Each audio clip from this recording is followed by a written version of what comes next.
أعوذ بالله من الشيطان الرجيم.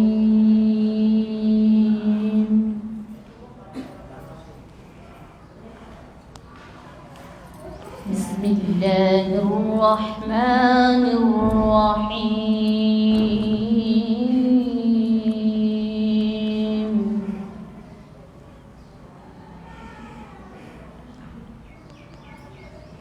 ألم تر كيف فعل ربك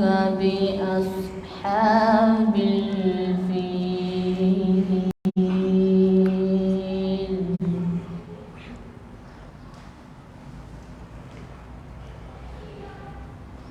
ألم يجعل كيدهم في تضليل؟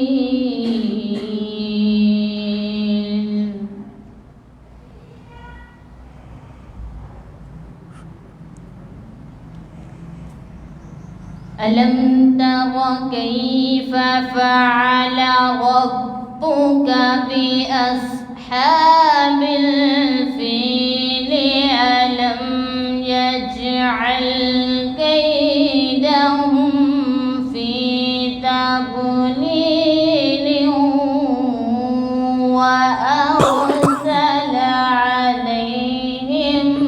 طيرا أبابيل. سبحان الله سبحان الله.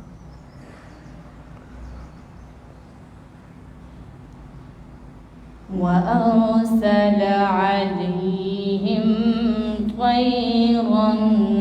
أبابيل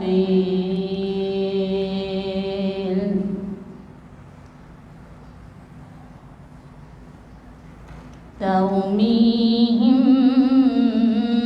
بحجارة من سجيل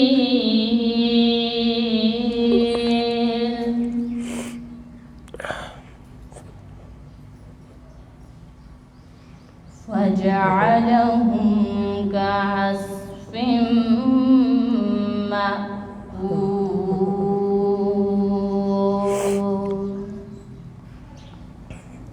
صدق الله العظيم.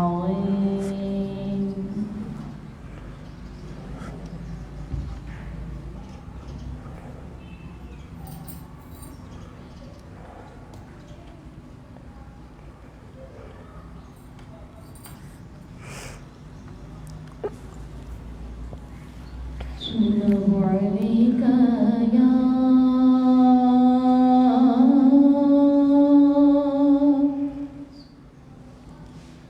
رسول الله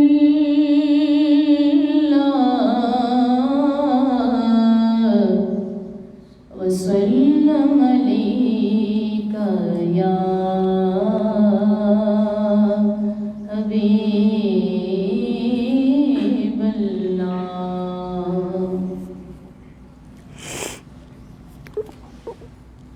تیرے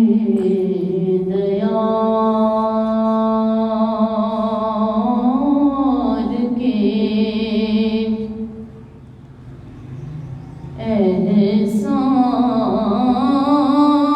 احسان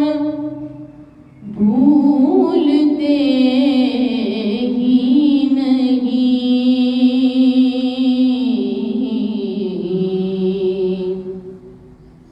تیرے دیار کے احسان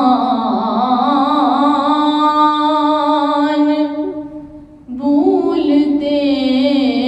ہی نہیں. عنایتوں کے وہ سامان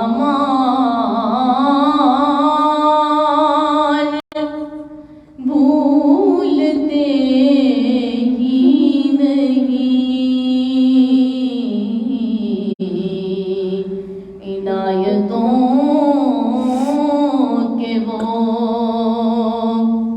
سامان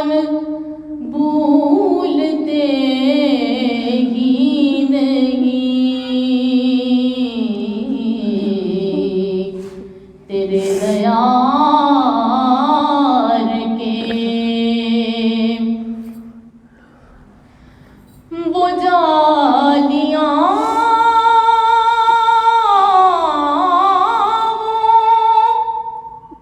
دریچے وہ منبروں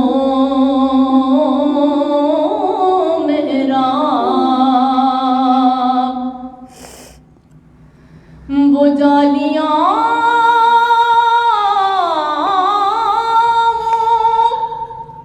دریچے وہ منبروں محراب وہ در و روضہ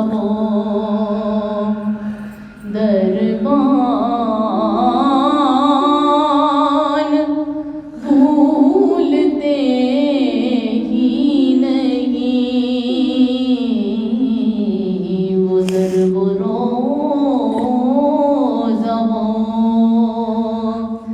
دربان بھولتے ہی نہیں تیرے دیار کے احسان بھولتے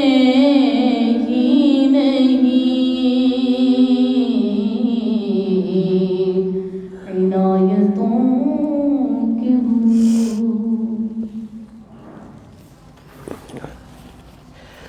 سبحان اللہ جزاک اللہ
الحمد للہ رب العالمین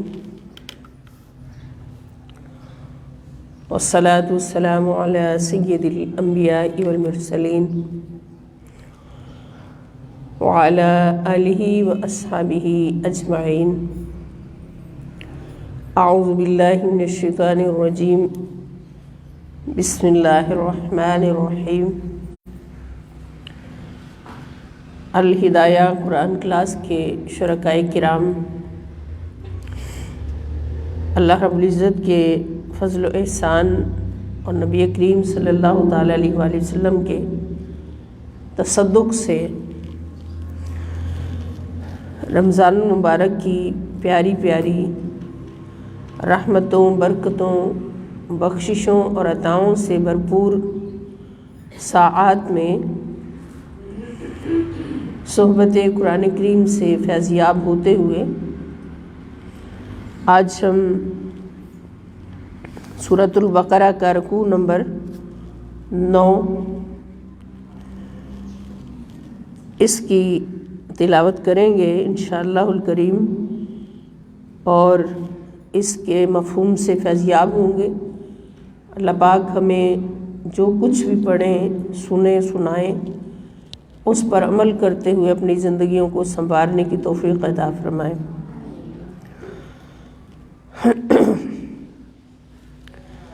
یہ رکوع شروع ہو چکا تھا،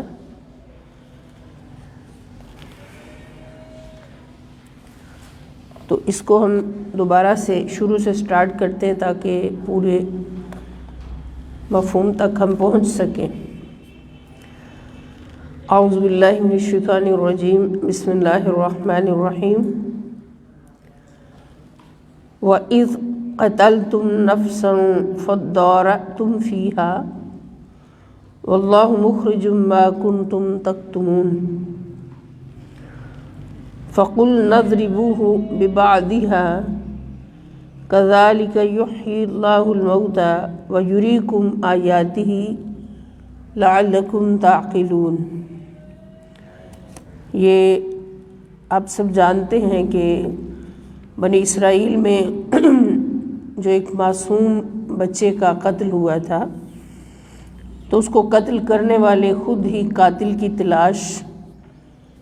یعنی ایک منافقت کے ساتھ حضرت موسیٰ علیہ السلام کے پاس آتے ہیں اور کہتے ہیں کہ ہمارے ہی خاندان کا بچہ قتل ہوا ہے تو اس کے قاتل کی ہمیں تلاش ہے، تو ہمیں قاتل ڈھونڈ کے دیں۔ حالانکہ وہ خود قاتل تھے، خود کو چھپانے کے لیے انہوں نے ایسا کیا، لیکن حضرت موسیٰ کلیم اللہ علیہ السلام کی بارگاہ اقدس کی عظمت ان کو معلوم نہیں تھی یقیناً کہ یہاں پر آ کر ہر حق ہوتا ہے اور باطل باطل ہوتا ہے۔ انہوں نے جب عرض کیا تو حضرت موسیٰ علیہ السلام نے اللہ پاک سے عرض کی تو اللہ نے فرمایا کہ ان سے کوئی گائے ذبح کریں اور اس کے گوشت کا ایک ٹکڑا مقتول کے جسم کو لگائیں تو وہ خود ہی زندہ ہو کر بتائے گا کہ میرا قاتل کون ہے۔ تو پھر ایسا ہی کیا گیا، لیکن وہ سارا واقعہ دیکھنے کے بعد بھی، یہ سارا واقعہ ہم بیان کر چکے ہیں کہ وہ گائے کون سی تھی، کہاں سے آئی تھی،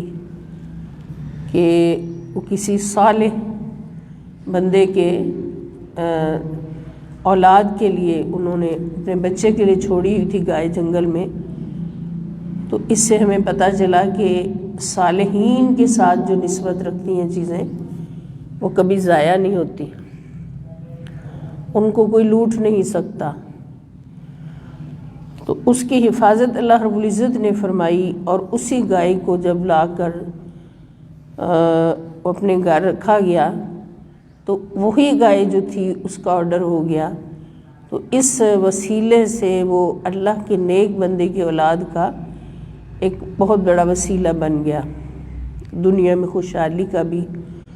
اور ان کی عظمت بھی سب کے سامنے واضح ہو گئی۔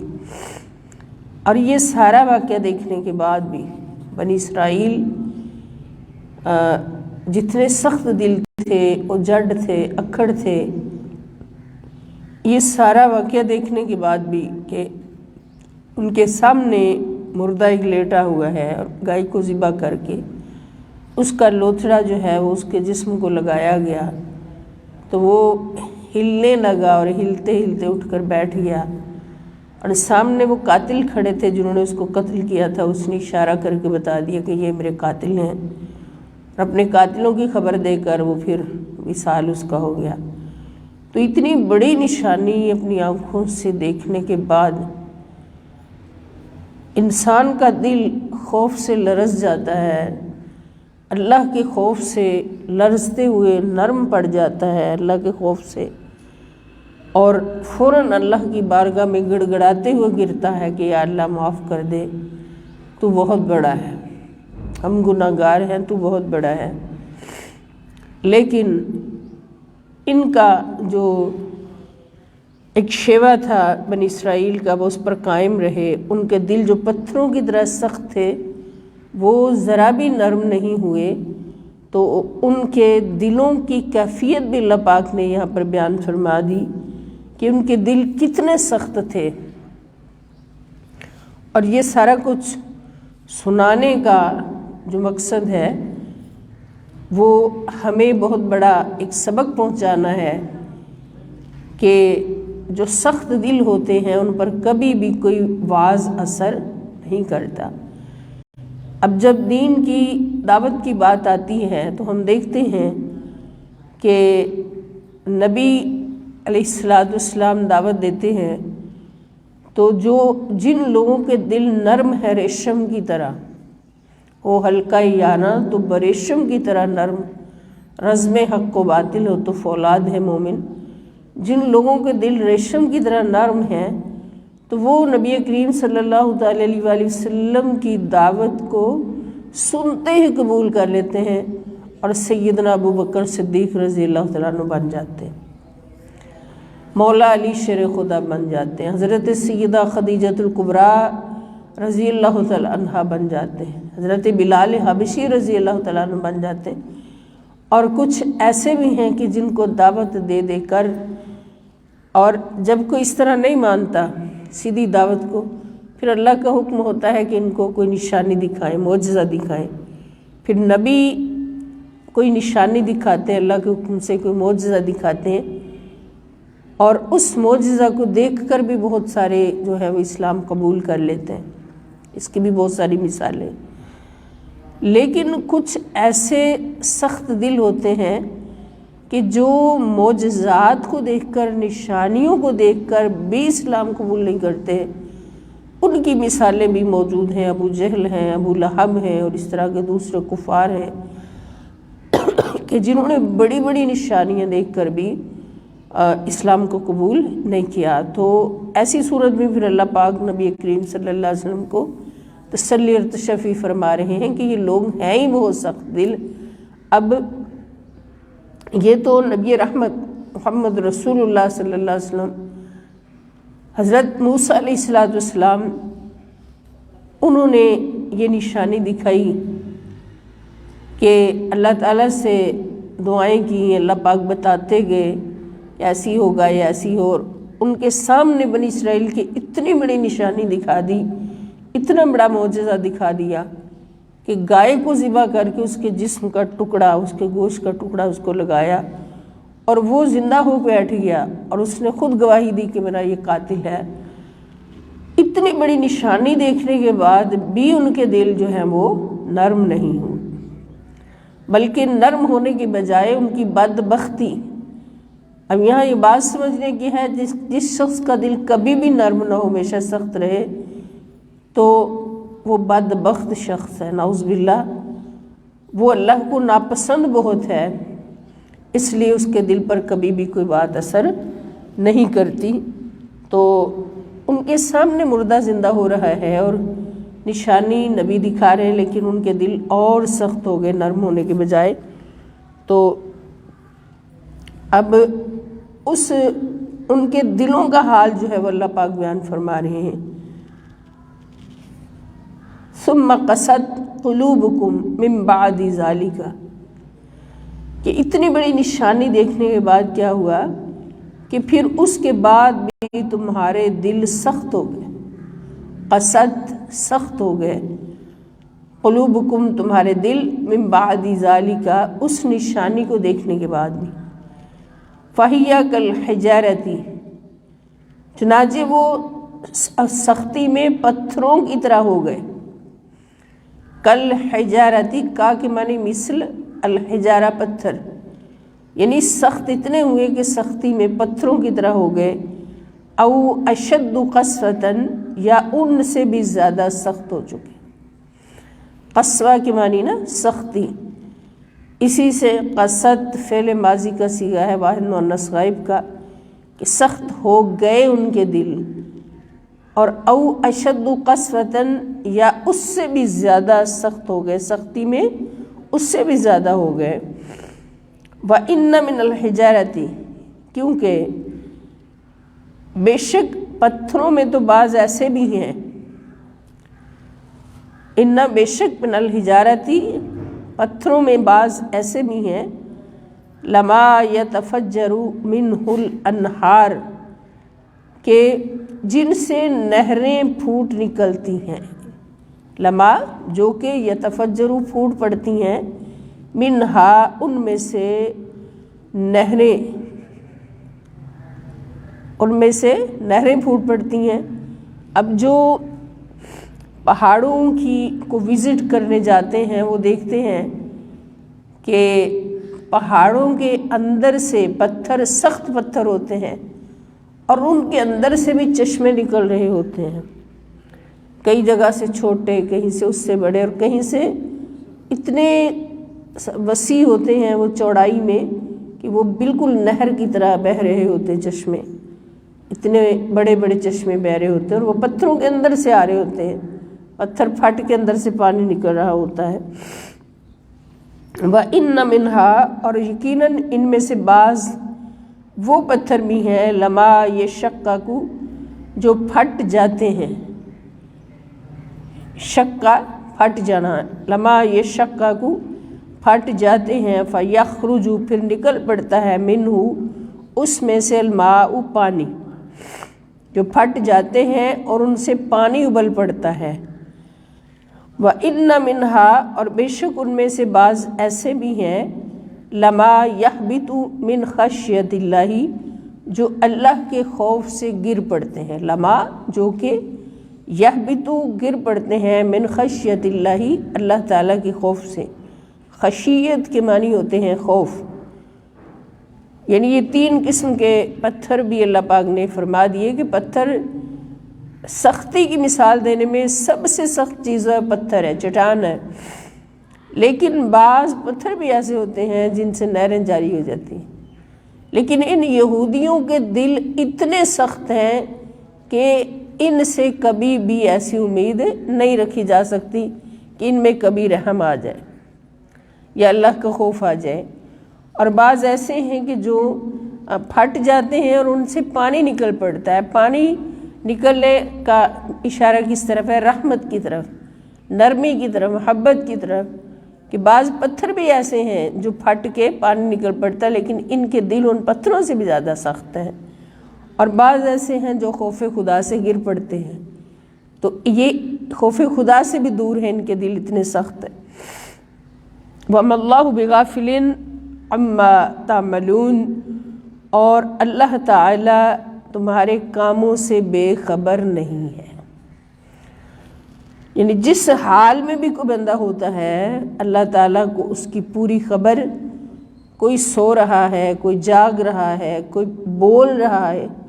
کوئی سوچ رہا ہے، ہم بولتے بھی نہیں، آنکھیں بند کر کے لیٹے ہیں، ہمارے دل میں کوئی بات ہے، خدا اس کو بھی جانتا ہے، خدا کو اس کی بھی خبر ہے۔ یہ تو ہمارا حال ہے، ہماری اگر 100 سال زندگی ہے تو 100 سال کے بعد ہمارے ساتھ جو ہونا ہے ہمارا خدا وہ بھی جانتا ہے۔ اللہ ہمارے حال سے بے خبر نہیں ہے۔ تو یہ مثالیں دے کر اللہ پاک نے فرما دیا کہ بعض تو اتنے نرم دل ہوتے ہیں کہ ان کے پاؤں بھی سنبھل سنبھل کے اٹھتے ہیں کہ کوئی چھوٹی سی چونٹی بھی ان کے پاؤں کے نیچے آ کر کچل نہ جائے، مر نہ جائے۔ تو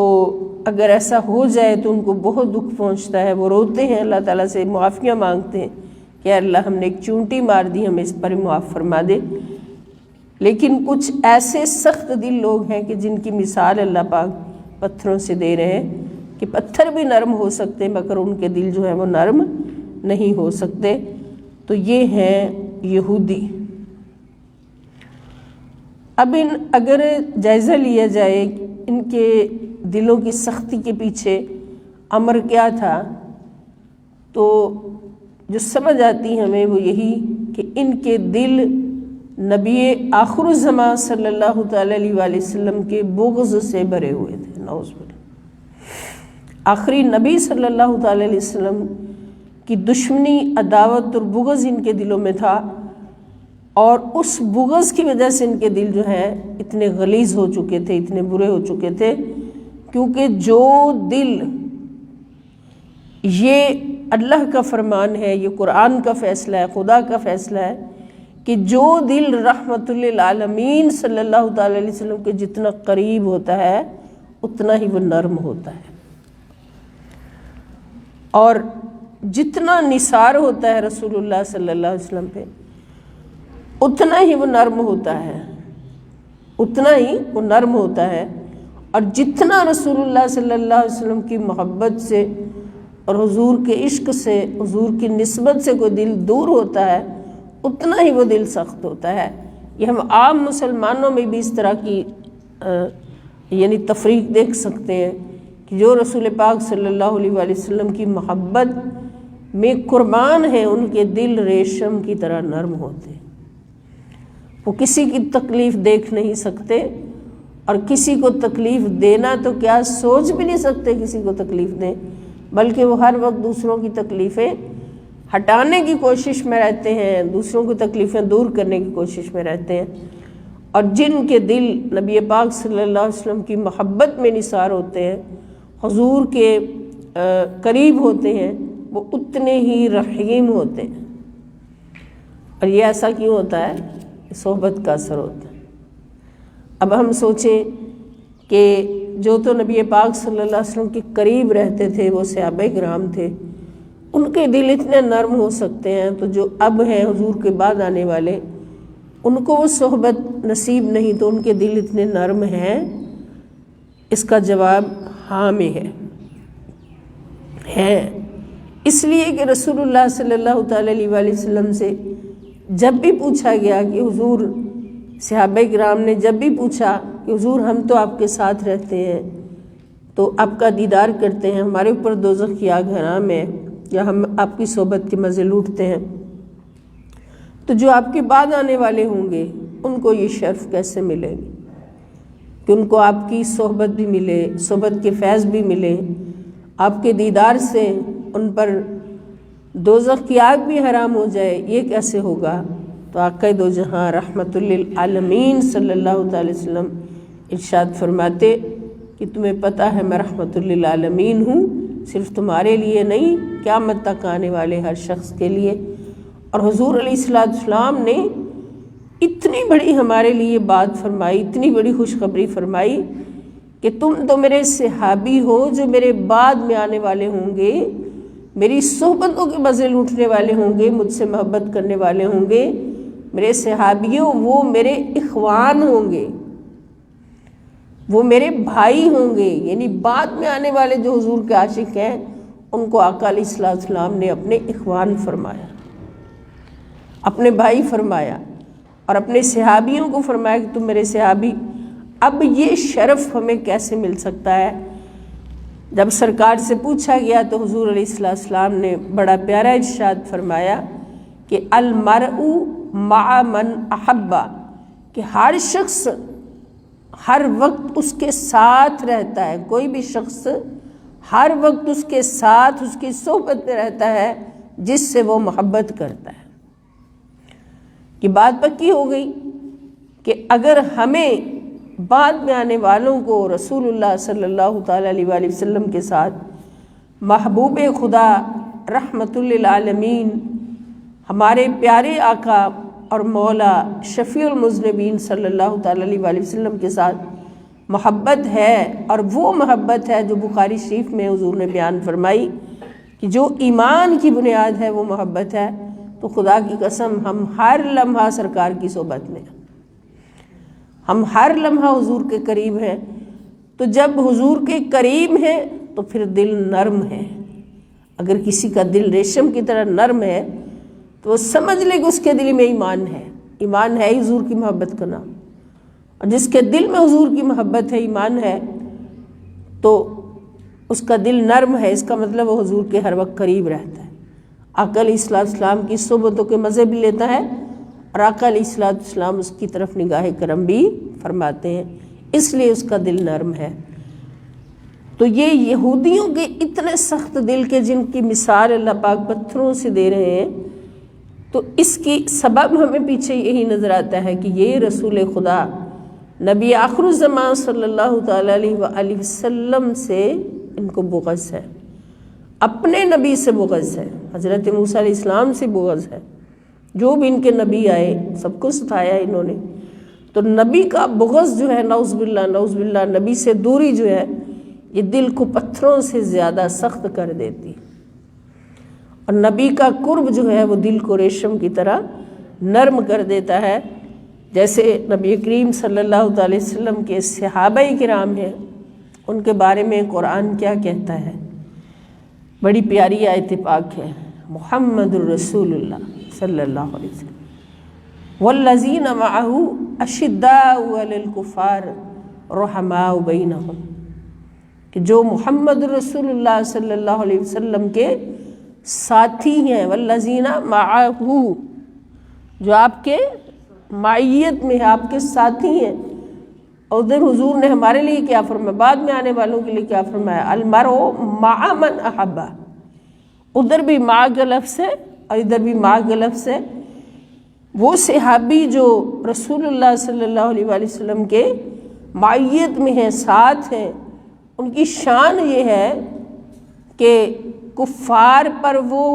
لوہے سے بھی زیادہ سخت ہوتے ہیں، اور جب اپنوں کی مجلس ہو، پیاروں کی مجلس ہو، نبی پاک کے غلاموں کی مجلس ہو، پھر وہ ریشم سے بھی نرم ہوتے ہیں، ان کے دل نرم ہوتے ہیں۔ اس کو علامہ اقبال نے ترجمہ کیا نا کہ ہو حلقہ یاراں تو بریشم کی طرح نرم، رزم حق و باطل ہو تو فولاد ہے مومن۔ حق اور باطل کی جنگ ہو تو پھر فولاد ہے، اور حلقہ یاراں ہو، آپس میں بیٹھے ہوں، نبی کے غلام سارے مل کے بیٹھے ہوں صلی اللہ علیہ وآلہ وسلم، تو پھر کیا ہوتے ہیں، ریشم سے بھی زیادہ نرم ہوتے ہیں۔ تو قرآن کہتا ہے والذین معہ۔ اب یہاں غور کرنے کی بات ہے، یہ آیت کا جو میں نے حوالہ دیا ہے کہ محمد صلی اللہ علیہ وسلم اللہ کے رسول ہیں، جو لوگ بھی ان کے ساتھ ہیں۔ اب یہ تو نہیں کہا کہ جو ان کے صحابی ہیں، اصحابہ تو نہیں فرمایا، فرمایا جو لوگ بھی ان کے ساتھ ہیں، اور ادھر صحابہ ساتھ ہیں، اور ادھر حضور نے فرمایا میرے بعد میں آنے والے بھی جو میرے ساتھ ہوں گے۔ اور ساتھ کون ہوں گے، المرء مع من احب، مجھ سے محبت کریں گے وہ بھی میرے ساتھ ہوں گے۔ تو پھر آج تک اور قیامت تک یہی کسوٹی ہے، یہی معیار ہے نرم دل کا، ریشم دل کا، کہ جتنا رسول اللہ صلی اللہ علیہ وسلم کے قریب ہے اور حضور علیہ السلام کے عشق میں فنا ہے، اتنا ہی اس کا دل نرم ہے۔ اگر کسی کا دل سخت ہے، نرم نہیں ہوتا، تو جان لیجئے کہ وہ در مصطفیٰ صلی اللہ علیہ وسلم سے دور ہے۔ اسی لیے اللہ پاک نے ہمیں وظیفہ دیا نا دلوں کی نرمی کا، 5 نمازیں پڑھو اور پھر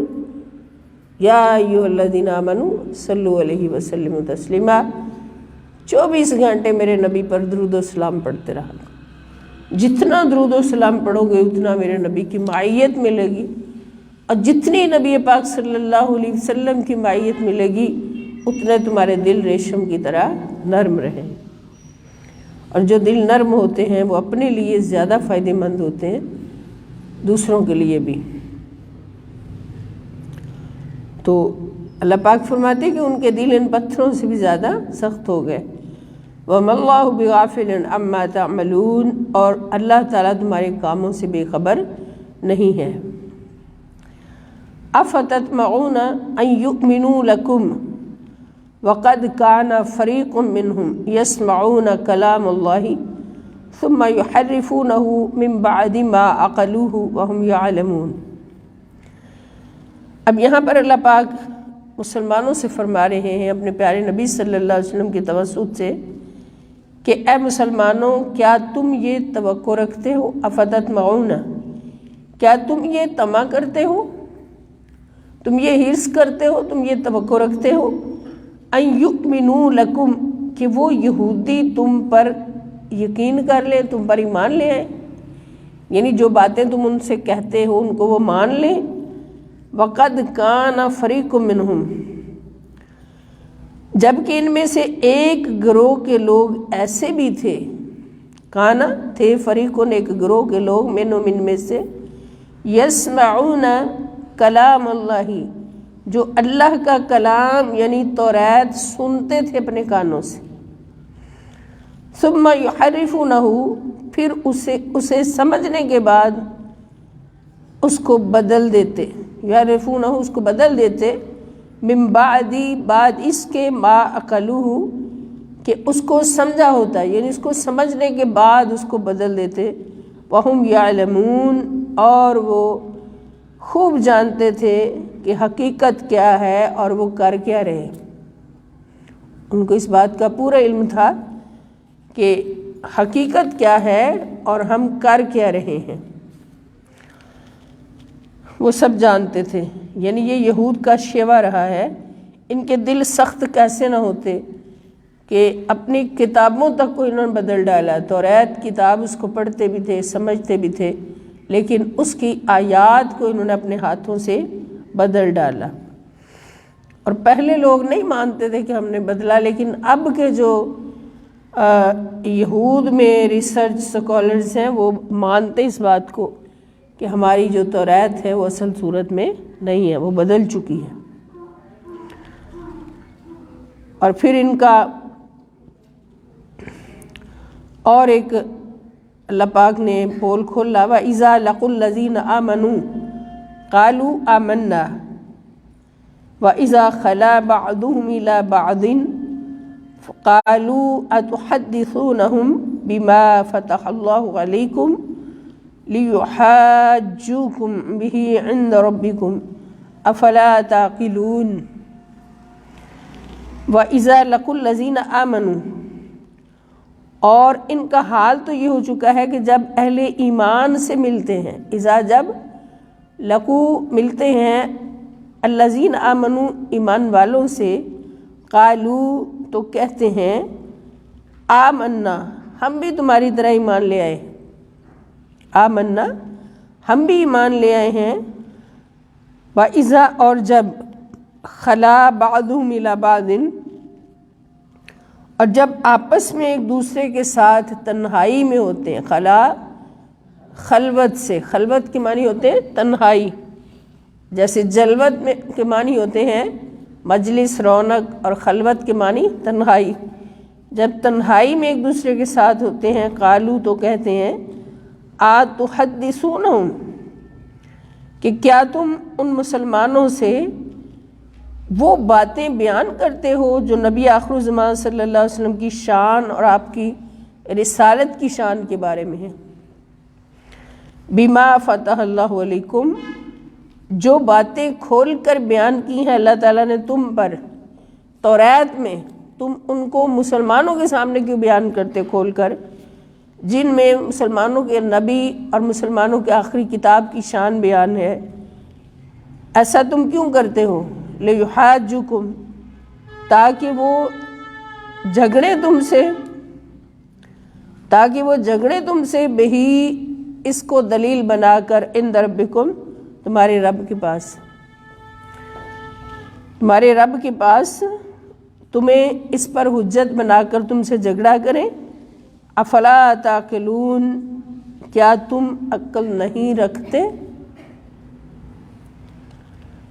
کیا تمہیں اس بات پر عقل نہیں ہے؟ یعنی ان میں سے بعض لوگ مسلمانوں کو خوش کرنے کے لیے یہ کرتے کہ جا کے ان کے پاس بیٹھتے، جب ان سے مسلمانوں سے اپنے نبی صلی اللہ علیہ وسلم کی شان اور عظمت سنتے تو وہ بھی بیان فوراً کہتے کہ یہ ہماری کتاب توریت میں بھی آپ کے نبی کی یہ شان موجود ہے، آپ کی کتاب کی یہ شان موجود ہے۔ تو جب ان اپنے ساتھیوں کی طرف جاتے تو وہ پھر ان کو ڈانٹتے کہ تم ایسا کیوں کرتے ہو؟ اگر آپ ان کو بتاؤ گے کہ ہماری توریت میں بھی آخری نبی صلی اللہ علیہ وسلم کی شان موجود ہے،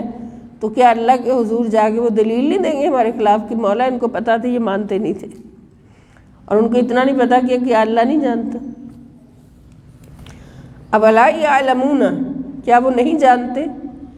ان اللہ یعلم کہ بے شک اللہ تعالیٰ جانتا ہے، ما یسرون جو کچھ وہ چھپاتے ہیں، وما یعلنون اور جو کچھ وہ ظاہر کرتے ہیں۔ اللہ بھی تو سب جانتا ہے نا۔ وَمِنْهُمْ اور ان یہود میں سے بعض ایسے ہیں، امیون جو ان پڑھ ہیں، امی کا ایک معنی ان پڑھ بھی ہے، لیکن جب نبی کریم صلی اللہ تعالیٰ علیہ وآلہ وسلم کے لیے یہی لقب آئے النبی الامی، تو وہاں پر یہ معنی کرنا کفر ہے، کیونکہ امی کا ایک ہی معنی نہیں۔ حضور شیخ الاسلام پروفیسر ڈاکٹر محمد طاہر القادری مدذل ہلالی نے امی کی ڈیٹیل میں بہت کچھ بیان فرمایا، تو آپ کا نصاب پڑھیں، خطابات سنیں۔ امی کا معنی نبی پاک صلی اللہ تعالی وسلم کی شان اقدس میں کیا ہے۔ تو یہاں پر یہ یہودیوں کے لیے لفظ ہے جس کا مطلب ہے ان پڑھ، لا یعلمون الکتاب، جو کتاب کا کوئی علم نہیں رکھتے، الا امانیہ، سوائے سنی سنائی باتوں کے، سنی سنائی جھوٹی امیدوں کے۔ امانیہ کے معنی جھوٹی امید۔ وَإِنْهُمْ إِلَّا يَظُنُّونَ، اور وہ صرف زبانی پڑھنا جانتے ہیں، یہ لوگ محض وہم گمان میں پڑے رہتے ہیں۔ انہم الا یظنون، یہ لوگ صرف وہم و گمان میں پڑے رہتے ہیں، یعنی یہ ایسے ہی فرض کر لیتے ہیں۔ یہ جو امانیہ، اس کا واحد منا، یعنی منا سے نکلا ہے، اس کا مطلب ہے فرض کر لینا، فرض کر لینا، اور بغیر محنت کے کسی انعام کی امید رکھ لینا۔ کیا کچھ ہے ہی نہیں ہے، سوچ لینا کہ مجھے فلاں انعام ملے گا، فلاں انعام ملے گا۔ تو یہ یہودیوں کا شیوا تھا۔ تو پھر اللہ پاک فرمانے کہ فویل للذین، پس ویل، ویل کے معنی ہے بربادی۔ ویل دوزخ کا بھی ایک مقام ہے، ایک درجہ ہے۔ پس بربادی ہے للذین، ان لوگوں کے لیے، یکتبون الکتاب بایدیہم، بڑی خرابی ہے ان لوگوں کے لیے جو اپنے ہی ہاتھوں سے کتاب لکھتے ہیں۔ ثم پھر یقولون ھذا من عند اللہ، پھر کہتے ہیں کہ یہ اللہ کی طرف سے ہے۔ یہ یہودی علماء کا شیوا تھا نا، جو منکر تھے، سخت دل تھے، کہ توریت کی آیات کو بدلتے اور کہتے یہ اللہ کی طرف سے ہے۔ لیشتروا، تاکہ وہ خرید سکیں، بہی، اس کے بدلے، ثمناً قلیلا، تھوڑی دنیا کی تھوڑی قیمت۔ وہ پوری دنیا بھی خرید لیں ایک آیت کے بدلے، تو اللہ کی نظر میں وہ ثمن قلیل ہے، وہ دنیا کی تھوڑی قیمت اس کے بدلے خرید سکیں۔ تو آج بھی اگر کوئی قرآن کا علم اس لیے حاصل کرے کہ اس کی دشمن کے کہنے پر اس کی آیات کو بدل کر، آیات کے معنی کو بدل کر وہ دشمن سے رقم وصول کرے، تو اس کی قسمت میں ویل کی وادی ہوگی، جہنم کی وہ وادی جس کا نام ہے ویل۔ ایسے لوگ ہیں جو ایسا کرتے ہیں دنیا میں، کہ نبی آخر الزمان صلی اللہ علیہ وسلم کی شان اقدس کو اس میں تحریف کرنا، جو حضور کی شان کی آیات ہیں ان کو بدلنا، اور ان کو کہا جاتا ہے کہ جتنا زیادہ یہ کام کرو گے اتنی بڑی رقم ملے گی۔ اب نبی کریم صلی اللہ علیہ وسلم کی شان اقدس ہے کہ اللہ پاک نے حضور کو عالم الغیب بنایا ہے، ذاتی طور پر اللہ عالم الغیب ہے، لیکن اللہ کی عطا سے اللہ تعالیٰ نے نبی کریم صلی اللہ علیہ وسلم کو غیب کا علم عطا کیا ہے۔ اللہ کی عطا سے حضور عالم الغیب بھی ہیں۔ تو اب جو اس حضور کی اس خوبی کو چھپانے والے ہیں، وہ جب قرآن پاک پڑھتے ہیں تو جہاں اس بات کی دلیل آتی ہے کہ حضور عالم الغیب ہے، اس کو چھوڑ جاتے ہیں، اس کو نہیں پڑھتے، بیان ہی نہیں کرتے۔ اور جہاں پر اللہ تعالیٰ نے اپنے نبی سے کہا کہ آپ ان سے کہہ دیں کہ انی لا اعلم الغیب، اس آیت کے ٹکڑے کو پکڑ کر رٹا لگا دیتے ہیں کہ حضور نے تو خود کہا، اللہ نے حضور سے کہلوایا کہ انی لا اعلم الغیب، اس کے معنی پر غور نہیں کرتے۔ اس کا معنی کیا ہے کہ میں خود سے غیب نہیں جانتا، صرف اتنا جانتا ہوں جتنا میرا خدا بتاتا ہے، معنی یہ ہے اصل میں۔ لیکن وہ کیا کہتے ہیں، نبی تو خود کہہ رہے میں غیب نہیں جانتا، تو تم کیوں کہتے ہو نبی غیب جانتے ہیں؟ اور جن آیات نے کھول کر واضح بیان کیا ہوا ہے، ان آیات کو وہ چھیڑتے ہی نہیں تاکہ وہ اپنی بات کو مضبوط کر سکیں۔ تو ایسے لوگ، ان پر یقین ہوگا کہ یہ رقم لے کے، پیسہ لے کے یہ کام کر رہے ہیں۔ اب قرآن ہی کہتا ہے ما کان اللہ لیطلعکم علی الغیب ولکن اللہ یجتبی من رسلہ من یشاء۔ اللہ کی شان نہیں کہ تم میں سے ہر کسی کو غیب کا علم دکھائے بتائے، وہ اپنے رسولوں میں سے جس کو چاہے غیب بتانے کے لیے چن لیتا ہے۔ اور سارے رسولوں کو اللہ تعالیٰ نے علم غیب عطا فرمایا، اور سب سے بڑھ کر کس کو عطا فرمایا؟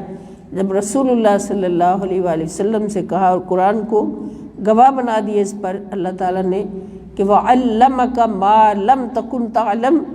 کیا میرے رسول آخری رسول صلی اللہ علیہ وسلم اللہ تعالیٰ نے آپ کو وہ سارے علوم سکھا دیے جو کچھ بھی آپ نہیں جانتے تھے۔ عَلَّمَكَ مَا لَمْ تَكُنْ تَعْلَمْ، یعنی جو نہیں جانتے تھے وہ غیب تھا نا، تو جو بھی غیب کو علوم تھے وہ سارے کے سارے آپ کو سکھا دیے۔ تو علم غیب حضور علیہ السلام کی وہ خوبی ہے کہ اس خوبی میں کوئی نبی بھی حضور علیہ السلام کے برابر نہیں، لیکن اس کو چھپانے والا اور اس آیت کو بیان کرنے والا، یا حضور نے فرما دیا انما انا بشر مثلکم، اس لیے حضور نے فرمایا کہ میری شان و عظمت کو دیکھ کر کہیں تم مجھے خدا نہ سمجھ لو، انما انا بشر مثلکم، بے شک میں بھی تمہاری طرح خدا کا پیدا کیا ہوا بشر ہوں، اور تم میں اور مجھ میں فرق کیا ہے؟ انما یوحا الیہ، کہ میری شان میں اور تمہاری شان میں فرق کیا ہے کہ تمہیں تو پتہ نہیں قرآن کبھی دیکھا بھی نہیں، پڑھنا بھی نہیں آتا، لیکن میری شان یہ ہے کہ انما یوحا الیہ، کہ میرے خدا نے پورا قرآن میرے سینے پر نازل کر دیا، میری طرف خدا کی وحی آتی ہے، وحی کی جاتی ہے۔ اب یہ قرآن بھی اللہ کی وحی ہے، اور دوسری وحی رسول اللہ صلی اللہ علیہ وسلم کے ارشادات، حضور کی احادیث مبارکہ، وہ بھی اللہ کی وحی سے ہیں، کیونکہ قرآن گواہی دیتا ہے کہ وما ینطق عن الہوی ان ہوا الا وحی یوحا، کہ اودا رتبہ نہ کوئی تولے کیڑا اودی ریس کرے جدے منہ وچوں رب بولے۔ اللہ فرماتا ہے کہ میرا نبی اپنی مرضی سے کچھ نہیں بولتا، وہی بولتا ہے جو میری وحی ہوتی ہے۔ جب رسول اللہ صلی اللہ علیہ وسلم آیات سناتے ہیں تو وحی ہے، لیکن اللہ تو فرماتا ہے جو کچھ بولتا ہے وہ میری وحی سے۔ تو پھر حضور کی ہر حدیث اور حضور کی ہر بات جو ہے اور حضور کا ہر عمل جو ہے صلی اللہ علیہ وسلم، وہ بھی اللہ کی وحی ہے۔ یہ فرق ہے تمہارے اور میرے درمیان۔ تم زمین پہ رہنے والے کیڑوں مکوڑوں کی طرح رولنے والے، اور میں عرش معلیٰ سے بھی پار نکل جانے والا، یہ فرق ہے۔ اب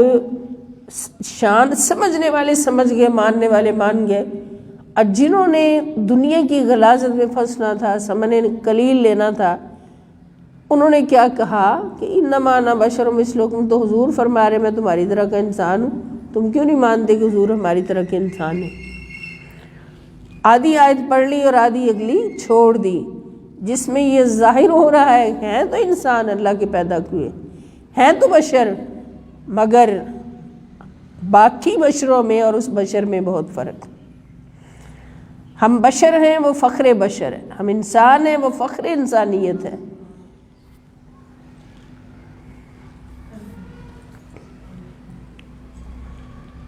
تو اللہ تعالیٰ فرماتے ہیں ایسے لوگوں کے لیے بربادی ہے جو اپنے ہاتھوں سے کتاب لکھ کے پھر کہتے ہیں یہ اللہ کی طرف سے۔ اور پھر فرمایا وقالوا، اچھا ثم یقولون ھذا من عند اللہ لیشتروا بہ ثمنا قلیلا، تاکہ اس کے عوض وہ ثمن قلیل خریدیں۔ فویل لہم، بس بربادی ہے ان کے لیے، خرابی ہے ان کے لیے، ہلاکت ہے ان کے لیے، مما کتبت ایدیہم، اس سے جو ان کے ہاتھوں نے خود لکھا،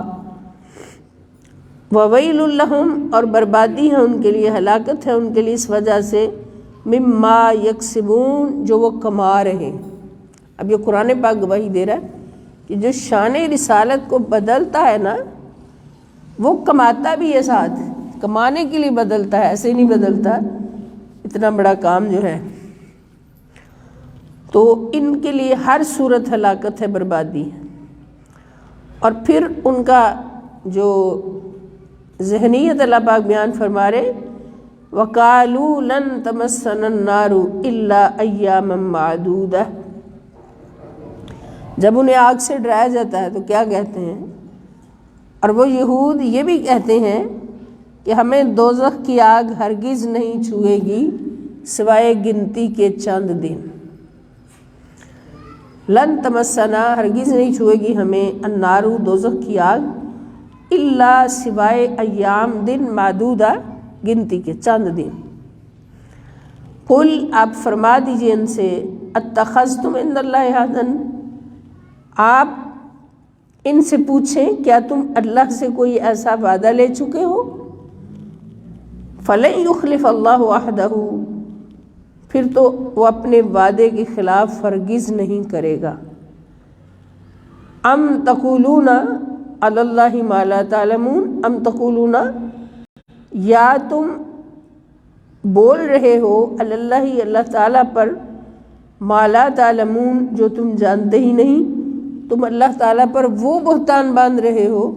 جو تم جانتے ہی نہیں۔ بلا، ہاں واقعی، من کسب سیئۃ، جس نے کوئی برائی اختیار کی، وَأَحَاطَتْ بِهِ خَطِیئَتُهُ، اور اس کے گناہوں نے اس کو ہر طرف سے گھیر لیا، فَأُولَٰئِکَ أَصْحَابُ النَّارِ، تو یہی لوگ دوزخ والے ہیں، ہم فیہا خالدون، اور وہ اس میں ہمیشہ ہمیشہ رہیں گے۔ اب ان کا یہ کہنا کہ ہمیں دوزخ کی آگ نہیں چھوئے گی مگر گنتی کے چند دن، تو اس سے مراد وہ بولتے تھے کہ جتنے دن ہم نے گائے کی پوجا کی ہے، گائے کی پوجا کی ہے، اتنے دن ہمیں دوزخ کی آگ کا عذاب ملے گا، 40 دن، اور اس کے بعد پھر ہمیں دوزخ سے نکال دیا جائے گا۔ اور دوسری بات یہ کرتے کہ جب ہمیں اللہ پاک عذاب میں ڈالنے لگیں گے، عذاب کے پاس لے کے جائیں گے، تو ہم وہاں پر جا کے اپنے گناہوں کا اعتراف کر لیں گے، دوزخ کے کنارے پہ جا کے اپنے گناہوں کا اعتراف کر لیں گے، اور پھر اللہ تعالیٰ ہمیں معاف کر دیں گے اور ہم واپس اللہ کے پاس آ جائیں گے۔ یہ دو نظریات ان کے تھے، اور دونوں ہی اتنے فیک کہ جن کا تصور بھی نہیں کیا جا سکتا۔ اللہ پاک فرماتے، بلا من کسب سیئۃ احاطت بہ خطیئتہ، بلکہ جس نے بھی کوئی گناہ کیا اور اس کے گناہوں نے اس کو گھیر لیا، فاولئک اصحاب النار، تو وہ دوزخ میں جائیں گے، ہم فیہا خالدون، اور اس میں ہمیشہ ہمیشہ رہیں گے۔ والذین آمنوا، اور وہ لوگ جو ایمان لائے، وعملوا الصالحات، اور نیک اعمال کرتے ہوئے زندگی گزاری، اولئک اصحاب الجنتی، تو یہی لوگ اصحاب جنت ہیں، ہم فیہا خالدون، اور وہ اس میں ہمیشہ ہمیشہ رہیں گے۔ جنت والے کون ہیں اور دوزخ والے کون ہیں، یہ قرآن نے ہمیں بتا دیا کہ یہود کا یہ عقیدہ جو تھا یہ بھی بالکل باطل، کہ وہ ان کو دوزخ کی آگ نہیں چھو سکے گی، اور اس کے پیچھے ان کا تھوڑا سا یہ تصور ہوگا نا کہ اللہ پاک جس طرح دنیا میں ہمیں معاف کر رہے ہیں، بار بار رحمتیں دے رہے ہیں، پھر معاف کر رہے ہیں، غلطیاں معاف کر کر کے پھر بچا رہے ہیں، تو اسی طرح آخرت ہم تو اللہ کے لاڈلے بہت ہیں۔ وہ کہا کرتے تھے کہ ہم تو اللہ تعالیٰ کے لاڈلے بہت ہیں، اس لیے ہمیں اللہ تعالیٰ عذاب نہیں دے گا، اور آخرت میں ہمیں اللہ تعالیٰ عذاب سے بچا لے گا۔ تو یہ کنسپٹ جو ہے یہ یہودیوں کا تھا، یہ مسلمانوں کا نہیں ہونا چاہیے۔ نبی کریم صلی اللہ تعالی علیہ وآلہ وسلم نے اپنی لاڈلی سیدہ کائنات سلام اللہ تعالی علیہ سے بھی فرما دیا تھا کہ کبھی یہ نہ سوچنا بیٹی کہ تیرا بابا نبی ہے، آخری نبی ہے، تو تو اعمال کو چھوڑ دے، اعمال صالحہ کو چھوڑ دے، اس فخر میں کہ میرے تو بابا نبی ہیں، میں نیک عمل نہ بھی کروں تو میں بخشی جاؤں گی۔ یہ نبی پاک صلی اللہ علیہ وسلم نے اپنی محبوب بیٹی سے فرما دیا تھا، اور آپ کو کیا پتہ نہیں تھا کہ فاطمہ کا کردار کیسا ہے اور کیسا رہے گا؟ اس کے باوجود حضور نے سیدہ کائنات سلام اللہ تعالی علیہ سے اگر یہ بات فرمائی تو خدا کی قسم وہ میسیج پوری امت کی بیٹیوں کو دیا ہے، وہ میسیج پوری امت کی خواتین کو دیا ہے، وہ میسیج پوری امت کی ماؤں بہنوں بیٹیوں کو دیا ہے کہ اگر سیدہ کائنات سلام اللہ تعالی علیہ کو حضور یہ فرما رہے تو پھر ہم کس کیٹیگری میں ہیں کہ ہم کہیں کہ ہم نیک اعمال نہ کریں ہمیں بخشش ہو جائے؟ ہم نیک اعمال نہ کریں، نعوذ باللہ گناہوں میں پھنسے رہیں، ہماری بخشش ہو جائے؟ نہیں، یہ بات نہیں ہوگی، اس سے رسول اللہ صلی اللہ علیہ وسلم کو تکلیف پہنچے گی اگر نیک اعمال کی طرف توجہ نہ دی جائے اور برے اعمال کو اچھا سمجھا جائے نعوذ باللہ، اور پھر کہا جائے کہ ہماری بخشش ہو جائے، تو یہ بات ٹھیک نہیں ہے۔ ہاں، جو ہم شفاعت کی بات کرتے ہیں تو وہ تو نبی پاک صلی اللہ علیہ وسلم اللہ کی رحمت ہے، اور اللہ تعالیٰ نے حضور کو پیدا ہی گناہ گاروں کی شفاعت کے لیے کیا، گناہ گاروں کی دعا کے لیے کیا۔ حضور ہمارے لیے رحمت ہے، لیکن جو جان بوجھ کر گناہ کرتا جائے اور کہے جی مجھے حضور کی رحمت بچا لے گی، تو وہ غلط سوچ رہا ہے۔ کبھی بھول چک کے کوئی گناہ ہو جاتا ہے، کوئی خطا ہو جاتی ہے، کوئی غلطی ہو جاتی ہے، کوئی کوتاہی ہو جاتی ہے، کوئی کام کرنا ہے فرض ہے لیکن کوتاہی ہو جاتی، تو ایسی صورت میں ہم آقا دو جہاں صلی اللہ تعالی علیہ وسلم کی شفاعت کی امید ہے۔ اور بڑی حقیقت یہ ہے کہ ہم کتنے بھی نیک ہیں، اس میں یہ نہیں ہم کہہ سکتے کہ ہم گناہ کرنے کے باوجود کہہ رہے ہیں کہ حضور ہمیں بخشوائیں گے، گناہ کر بھی رہے ہیں اور کہہ رہے ہیں کہ حضور ہمیں بخشوائیں گے، نہیں، ہمارے پاس اگر نیکیوں کے ڈھیر بھی ہوں، نیکیاں ہماری زمین سے آسمان تک بھی پہنچی ہوں، تو پھر بھی ہمارا یقین ہے کہ حضور ہمیں بخشوائیں گے، کیونکہ حضور اللہ کی رحمت ہے۔ اور خود نبی کریم صلی اللہ علیہ وسلم نے ارشاد فرمایا کہ کبھی بھی اپنے اعمال کی بنیاد پر یہ نہ کہو کہ میں اپنے عملوں کی بنیاد پہ بخشا جاؤں گا، تم بخشے جاؤ گے تو اللہ کی رحمت سے بخشے جاؤ گے۔ اور جب حضور سے پوچھا گیا، صحابہ کرام میں سے کسی نے پوچھا کہ حضور آپ اپنی حقیقت ہمیں بتائیں، تو آپ ہے کیا، آپ کی حقیقت کیا ہے، ہم پوچھنا چاہتے ہیں، دیکھنا چاہتے ہیں۔ تو آقا علیہ السلام نے فرمایا، میرے صحابیوں، وہ جو اللہ فرماتا ہے نا میری رحمت بہت بڑی ہے، میری رحمت بہت بڑی ہے، وہ خدا کی وہی رحمت میں ہوں۔ وَمَا أَرْسَلْنَاكَ إِلَّا رَحْمَةً لِّلْعَالَمِينَ کہہ کر اللہ نے گواہی دے دی کہ وہ جو اللہ کی رحمت ہے بہت بڑی، گناہ گاروں کو بخشنے والی، وہ رحمت کچھ اور نہیں، وہ رحمت خدا کا حبیب محمد مصطفیٰ صلی اللہ علیہ وسلم۔ تو ہمارا اپنی کتنی بھی کر لیں نیکیاں، کیا پتہ ہماری نیکی وہ قابل قبول بھی ہے یا نہیں، فرض کریں قابل قبول بھی ہے، ساری زندگی نیکیوں میں گزاری ہے، اللہ کے ولی بن کر گزاری ہے، پھر بھی ہمارا بھروسہ نہیں کہ ہم نیکیوں کے بل پہ بخشے جائیں گے، پھر بھی ہم کہتے ہیں کہ ہمیں شفاعت مصطفیٰ صلی اللہ علیہ وسلم سے بخشے جائیں۔ کوئی مومن یہ نہ سوچے، مسلمان یہ نہ سوچے کہ میں گناہ کر کر کے ڈھیر لگا لوں، روزے رکھوں نہ رکھوں، حضور نے میری شفاعت فرمانی ہے، یہ تو سرکار کے لیے تکلیف کی بات ہے نا، اس میں کوئی شک نہیں کہ حضور شفاعت فرما سکتے ہیں ایسے گناہ گاروں کی بھی،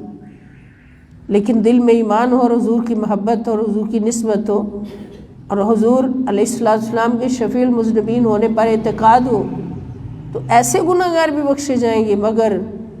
ہمارا یہ عقیدہ نہیں کہ ہم گناہ بھی کرتے جائیں اور پھر کہیں حضور ہمیں بخشوا لیں گے، بلکہ ہمارا یہ عقیدہ ہے کہ اگر ہماری نیکیاں اللہ کرے، اللہ کی رحمت کرے، ہماری نیکیاں زمین و آسمان کے برابر بھی ہو جائیں تو پھر بھی ہمیں اپنی نیکیوں پر بھروسہ نہیں، ہمیں اس رحمت پر بھروسہ ہے، اللہ کی اس رحمت پر بھروسہ ہے جس کو اللہ پاک نے رحمت للعالمین فرمایا ہے، اور وہ شفاعت مصطفیٰ ہے صلی اللہ علیہ وسلم، رسول خدا صلی اللہ علیہ وسلم ہے۔ اللہ پاک ہمیں اس عقیدے میں پختگی عطا فرمائے اور برے عقیدوں میں بہکنے سے بچائیں۔ سب کی خیر ہو، سب کا بھلا ہو، اور انشاءاللہ کل پھر ملیں گے۔ السلام علیکم ورحمۃ اللہ وبرکاتہ۔